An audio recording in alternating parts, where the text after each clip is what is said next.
After a stretch of cold days, we finally have a warm up on the horizon just in time for Christmas.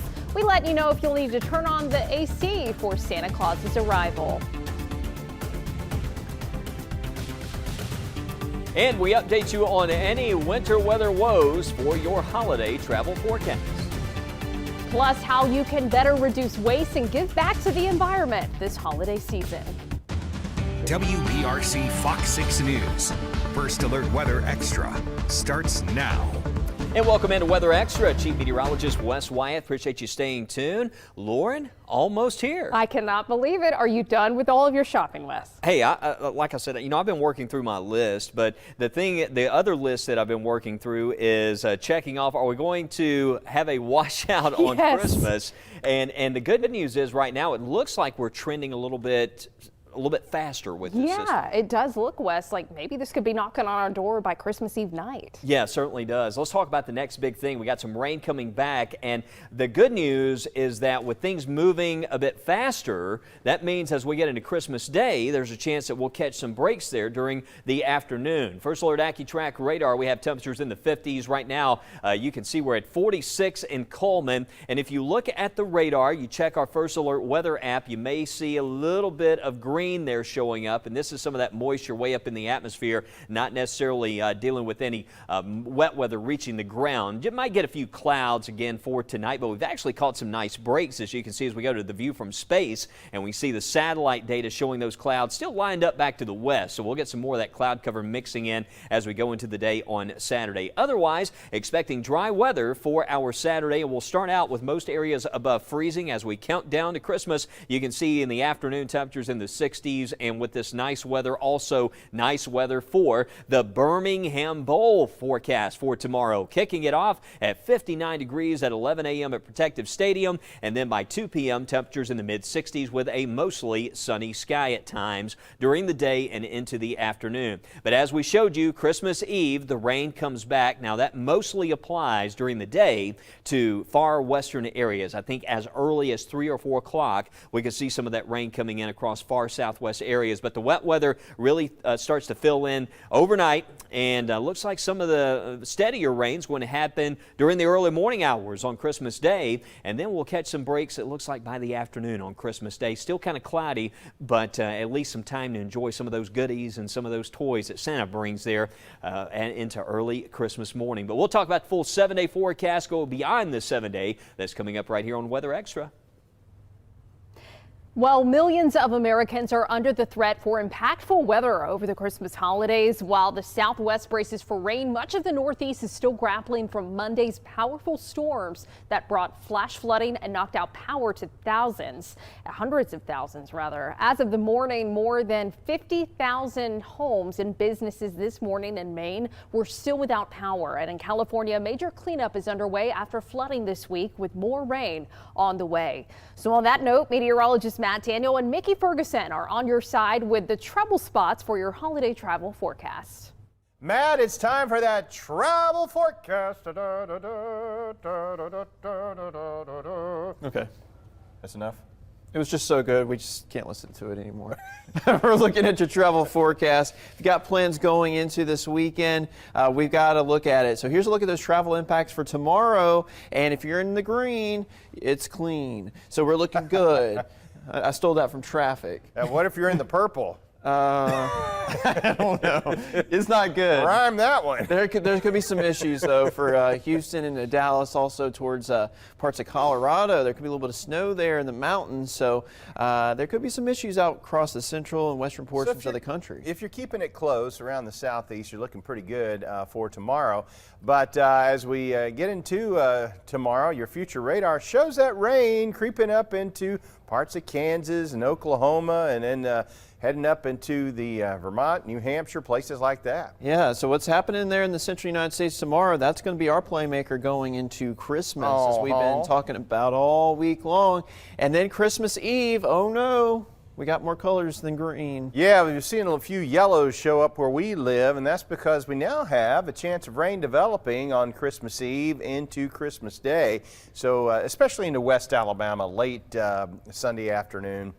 we could see some showers move in. Yeah, and if you're visiting family, maybe towards the Gulf Coast, the Alabama Gulf Coast, Louisiana, Texas, where you see that purple, it says high impact, that's going to be pretty heavy rainfall there and maybe some thunderstorms as well. So definitely want to pay close attention to that. And you can sort of see that with our Sunday future radar. Look at all that heavy rain. Mm-hmm. Yep. Now we need the rainfall. A lot of folks don't want it for Christmas Day, but as we advance and look at Christmas Day, we do have a chance of getting wet. The purple show up in Alabama, into the Florida Panhandle, and into parts of Mississippi. So we're going to have some slick roadways there, Matt. That's right, and hopefully you don't have to travel on Christmas Day. Hopefully you can get to just stay home with your family and friends and just take it easy. But no matter where you go, you can get the forecast. Just download that WBRC First Alert Weather app, Mickey.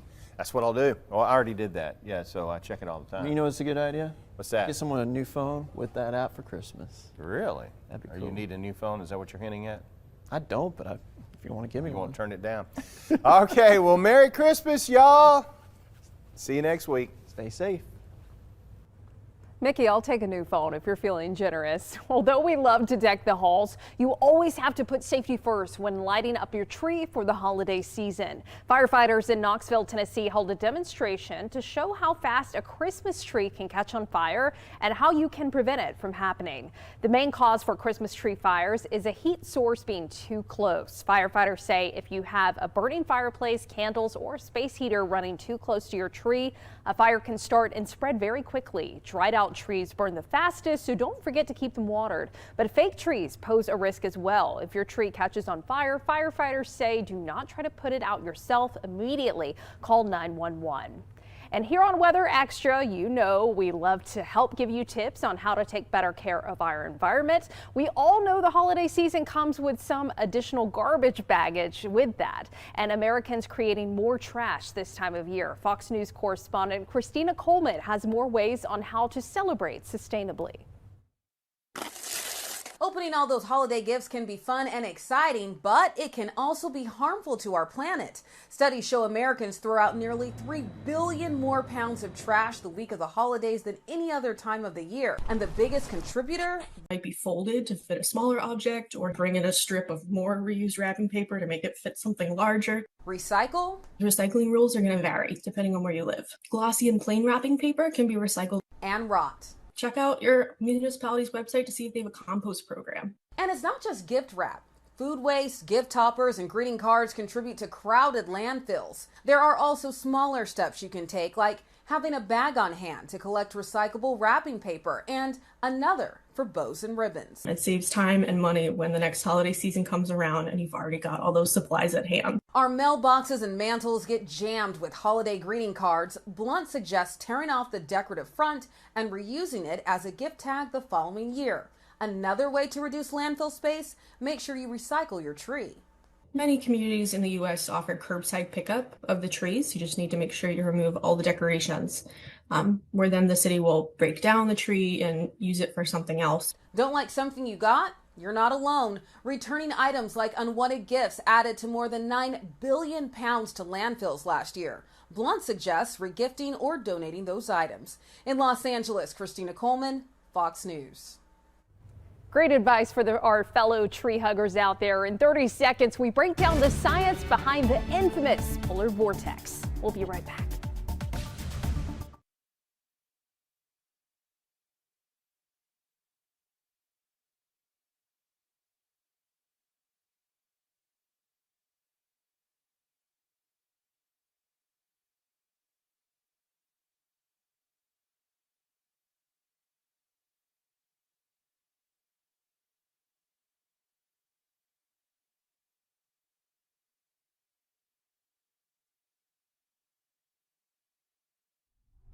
Welcome back into Weather Extra. It is the season, and you know, we've talked about we're going to be tracking Santa Claus from the North Pole. Well, what a great time to talk about the weather at the poles and the polar vortex. We're getting into the winter season right now, and this is an area that we closely observe because when we start to notice some patterns, some changes happening, it can often be an early sign that we may start to see a major temperature swing in the pattern. But what happens here with this polar vortex, you hear it pop up often during the winter season, but it's always there. It's there even in the summertime, but it's a semi-permanent area of low pressure, and it contains all the frigid Arctic air. And there's actually what we call in the upper reaches of the atmosphere, you get into the stratosphere, a stratospheric polar vortex that actually is in this region. And what happens is when you start to see temperature patterns and temperature changes in those regions, it can impact the flow, disrupt the flow that's around this vortex. And when that happens, some of the cold air can break away. Right now, with all the cold air, it's the frigid. Now, I'm talking about the Arctic air, like what we felt last Christmas, that kind of air mass. It's locked away right now, but as we get a little bit closer to these periods in which you start to see that flow disrupted, what happens is we start to see those major dives of Arctic air down in our part, in the lower latitudes, into our part of the country. So once you have weaker low pressure and that disrupted flow, and which is what the polar vortex is, again, it's a semi-permanent area of low pressure. It's there all throughout the year. What happens is we start to see those temperature fluctuations, and it's incredible sometimes when you look at how far south the jet stream can dive. I never will forget the superstorm in 1993. We actually had a ridge that went well into Canada and a big trough that dug in across the Gulf of Mexico, and that allows that cold air to spill southward. So the big question, are we seeing anything like this on the horizon? Just not enough signals right now to point towards a major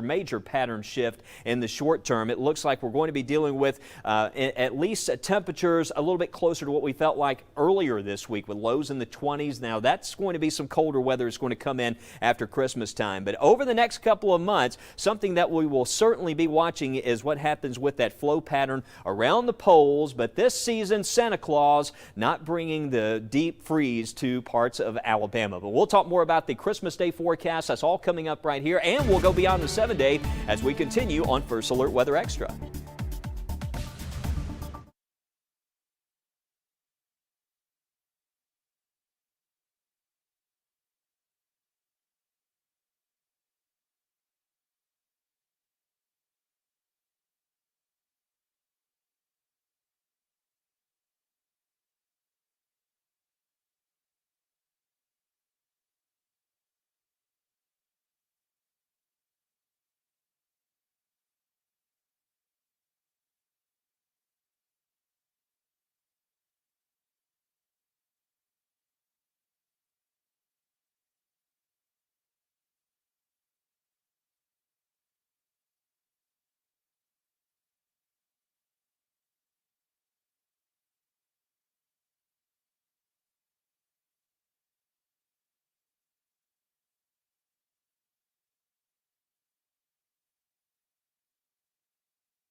Welcome back into Weather Extra. Chief Meteorologist Wes Wyatt. Some lovely views out there this evening. We caught some breaks in the clouds. I want to thank Travis Braden and Chelsea, one of our First Alert weather watchers. Nice little sun pillar that we could see in a lot of those photos if you shared those. And look at that, 3 days till Christmas. We got a nice little Christmas countdown also in that weather photo. But you can share those on the First Alert weather app. All right, the overall setup here as we look ahead.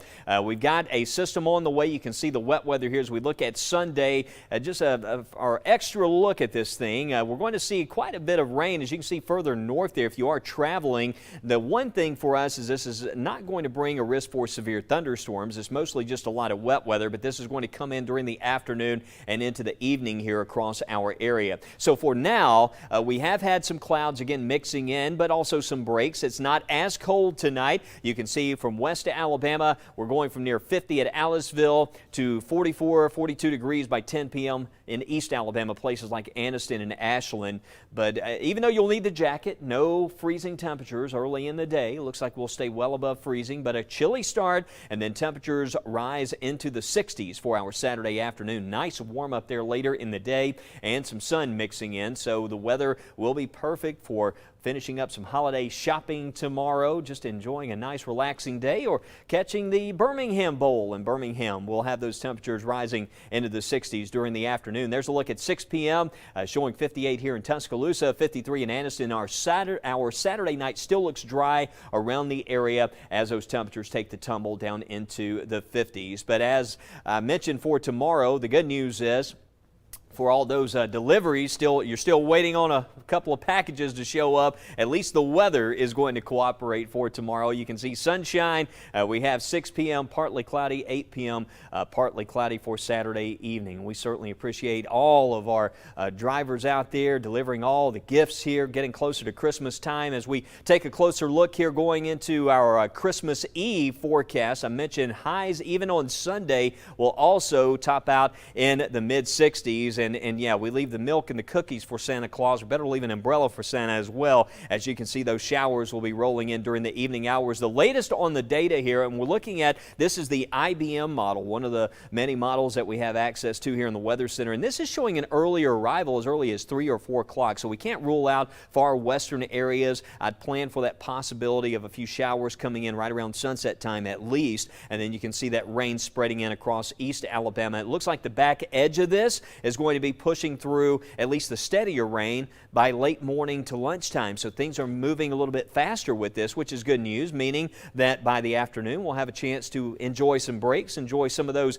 goodies that Santa brings there on Christmas Day, and then just a small chance for a shower early on Tuesday. And then after that, we've got dry weather. The cold air will eventually catch up. It looks like lows right around the freezing range again as we go into early on Friday. And meteorologist Lauren Linehan, as we check out our First Alert weather calendar, it looks like we're going to be dealing with temperatures at least in the freezing range towards the end of the week, but dry weather for the end of the year.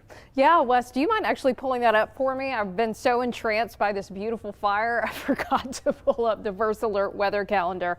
But, you know, here on Weather Extra, we're always going to be looking ahead beyond the 7-day. And so it does look like next week could be fairly dry. We'll have to watch for some upper level disturbances a little farther to the north of us. But right now, it doesn't look like we're going to have any major problems in terms of storm systems. Really, the only system that we're going to be watching as we get into next week is really that rainmaker as we go into Christmas Day. So you'll notice Tuesday through possibly even next weekend, it looks like we're going to be much drier. But as we look ahead to the new year, we're seeing the possibility of maybe a system trying to come in as we get a little closer to about the Friday after New Year's Eve. Now, when we were looking at this yesterday, it looked like maybe the day after New Year's Eve. So this is why we always stress with beyond the 7-day that things can and will change. So you always have to take this with a grain of salt, but generally we're just going to be looking for those patterns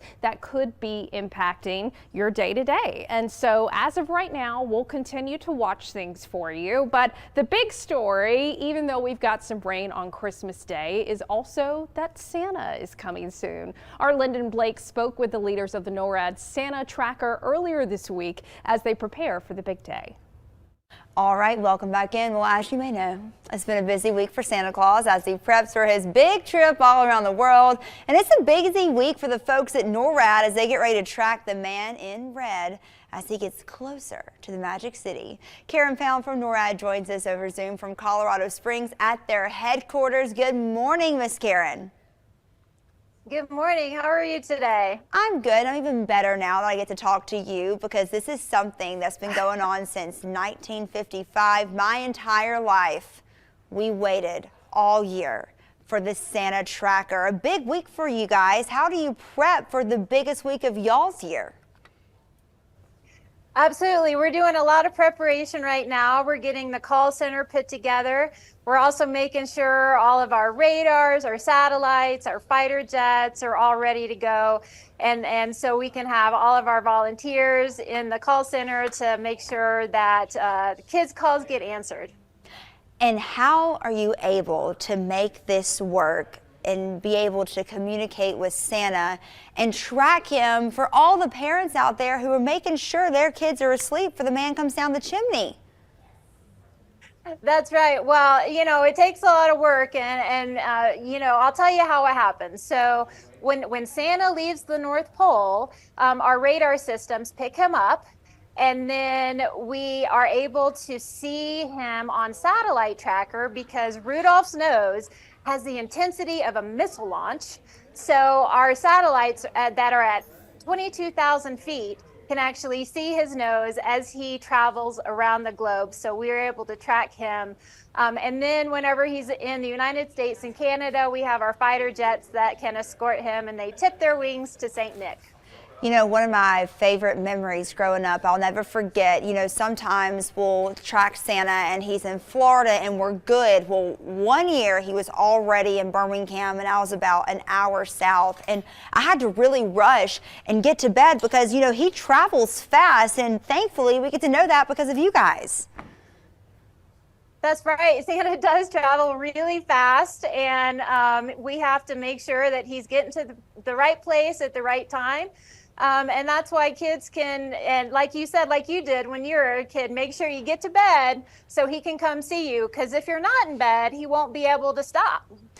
And I must ask, it has to be such a feeling of accomplishment every year, you know, when you successfully track the big man in red. How do you guys kind of start prepping for the next year? Do you take a few a few days off, kind of recoup, or is this something that you guys have to be on top of year round? Well, I tell you what, it is a no-fail mission for us. So we are always thinking about it. So even though we finish up after Christmas, we already are on the way to start thinking about how we're going to make it happen for the next year. Well, Karen, thank you so much. You can go to noradsanta.org to track along their journey. Thank you to all the volunteers. Be sure to send them our thanks as they get ready to answer those phone calls and track Santa. We're only, 6 days away, 5 nights away from Christmas Eve. Going to be a good one. And man, we're only 48 hours out now. Thanks, Lyndon. Tania will be tracking Santa that Christmas Eve night. We'll be right back with a final look at Weather Extra.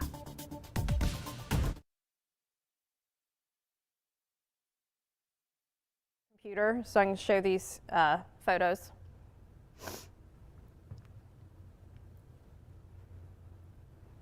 It's just pulling up maybe if we can start with like a full screen of the weather monitor or whatever's in our system here. It's a picture of a dog. Yeah, start on weather graphics. Yeah.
Well, Wes, humans are the only ones enjoying the Christmas season. We've got Lauren Harkson's dog, Roxy, or Ollie, was enjoying the dry leaves earlier today. And then Josh Gant's dog, Roxy. Yeah, also moonlights as Rudolph. Have a safe and happy holiday weekend. Yeah, wishing you a Merry Christmas. We'll see you back here tonight with updates at 9.